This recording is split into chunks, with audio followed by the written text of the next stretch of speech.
تاني من فيلم نايفز اوت نزل امبارح على نتفليكس، فتعالوا نتكلم عنه واقول لكم رايي فيه وهل عجبني ولا ما عجبنيش. الفيلم ده بيكون مع المحقق بينيل بلانك اللي بيلعب دوره دانيال كريج، وهو بيحقق فيه قضية جديدة مختلفة تماما عن الفيلم الأولاني، بكاست جديد تماما برضو عن الفيلم الأولاني.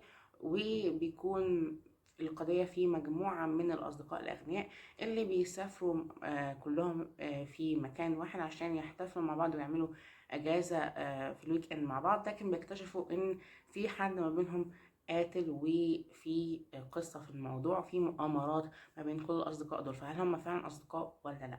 وهنا بيجي دور شخصية دانيال كريج عشان يحقق في الموضوع. طبعا بعد نجاح الجزء الأول من الفيلم ده كنت مبسوط جدا ان اسمع ان هم يعملوا جزء تاني منه.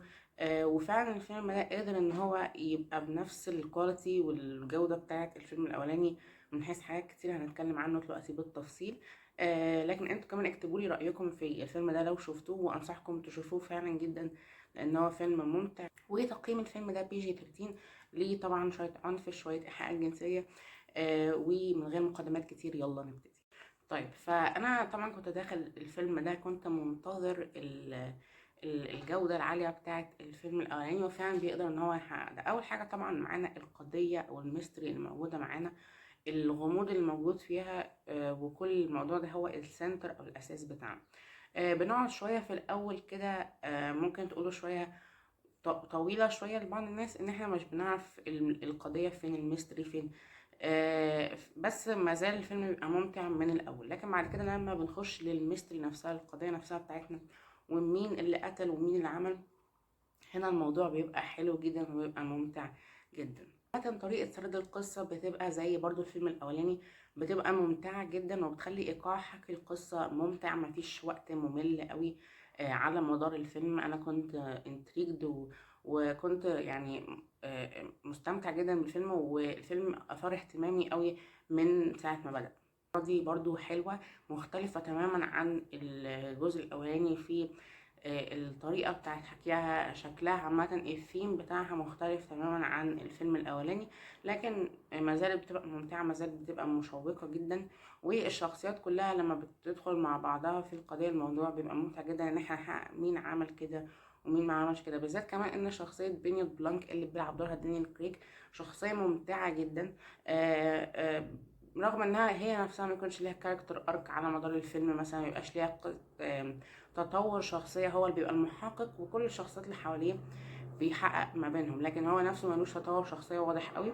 لكن هو مازال شخصية ممتعة، له كاريزما عامة على مدار الفيلمين، بيخليك تبقى مبسوط وانت بتمشي معاه في القضية كده، وبتعرف الدليل ده بيدل على ايه، الموضوع ده بيدل على ايه. الحاجات دي كلها كانت ممتعة جدا. طبعا كل الممثلين اللي موجودين، الشخصيات التانية كانت حلوة جدا، كانت ممتعة. طبعا هم المفروض ان هم يظهروا لنا كالشخصيات الغلسة الغنية اللي التافهة نوعا ما، لكن هم كانوا ممتعين، والاداء التمثيلي كان مع الممثلين كلهم كان حلو أوي. وعجبني كمان فكرة او الفكرة اللي هيتخذوها او بيتخذوها مع السلسلة دي. انا معرفش هم يعملوا افلام تانية فيها ولا لا، لكن انا نفسي ان هما مثلا يكملوا كده كل فيلم فيه لغز معين بشكل وبتون مختلف تماما.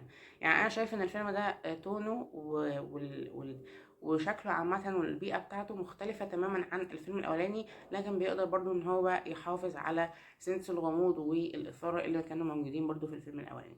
فدي فكرة حلوة جدا، انبسطت منها. وبرضو حاجة عجبتني جدا في الفيلم ده هي الكوميديا بتاعته، النكات اللي كانت بتتقال، الحاجات اللي كانت بتتقال كانت بتبقى حلوة جدا، فعلا بتتماشى مع بعضها بشكل كويس جدا. مفيش مثلا حاجة تتقال تحس ان هي كليشيه، مش حاجة تتقال تحس ان هي كده رخمة من النكات اللي بتتقال في كل الافلام، فبتبقى خلاص اتهرست واصلا مش بتبقى بتضحك.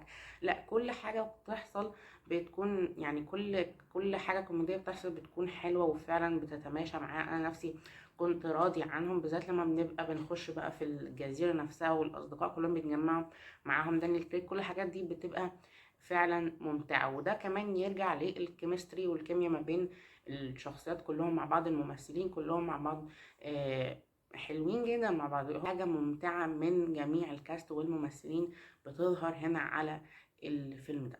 وكمان الشخصيات نفسها كمان ممكن كده تلاقي ان فيها حاجة كويسة، وده برضو يرجع للسكريبت بتاع الفيلم. ان هو مكتوب بطريقة ان احنا نحب برضو نعرف عن الشخصيات دي، ندرسهم بشكل اكبر. طبعا المفروض ان احنا نكرههم زي ما قلت لكم، لكن برضو ما زالت شخصيات ممتعة. حكي الباك ستوري بتاعتهم، القصص بتاعتهم كان برضو شيء ممتع جدا. وده يرجع للسكريبت وتمثيل الممثلين. بس فعامة فيلم A Glass Onion Knives Out Mystery فيلم ممتع جدا، حلو جدا. انا اتفرجت على اكتر الافلام الممتعة ومن اكتر الافلام الحلوة من حيث الغموض والإثارة، فأنا هرجحه جدا انكم تتفرجوا عليه، لأن في حاجات كتيرة جدا ممكن تحبوها. وأنا عايز أشوف أكتر من دانيال كريج في الشخصية دي كالمحقق اللي بيحقق فيه قضايا مختلفة. نفسي يعملوا فيلم تالت وفيلم رابع بقضايا مختلفة. الموضوع ممتع جدا بالنسبة لي، أنا شايف كده. وحبيت المرة دي كمان القضية بتاعت المرة دي، والشخصيات كلها مع بعض بتبقى حلوة. فأنا أدي فيلم A Glass Onion Knives Out Mystery أديله 8/10. بس ده كان فيديو النهارده، اتمنى يكون الفيديو عجبكم. انتوا كمان اكتبوا لي في الكومنتات رايكم في فيلم A Glass Onion Knives Out Mystery لو اتفرجتوا عليه. قولوا لي رايكم كده ونتناقش في الكومنتات، واكتبوا لي لو في فيلم معين عايزيني اتكلم عنه. وما تنسوش تعملوا اشتراك وتفعلوا الجرس، عشان الفتره الجايه هيكون في فيديوهات حلوه جدا لنهايه السنه، افضل الافلام، اسوأ الافلام، كل الحاجات اللي انتوا عايزين تشوفوها من النوع ده. وسلام.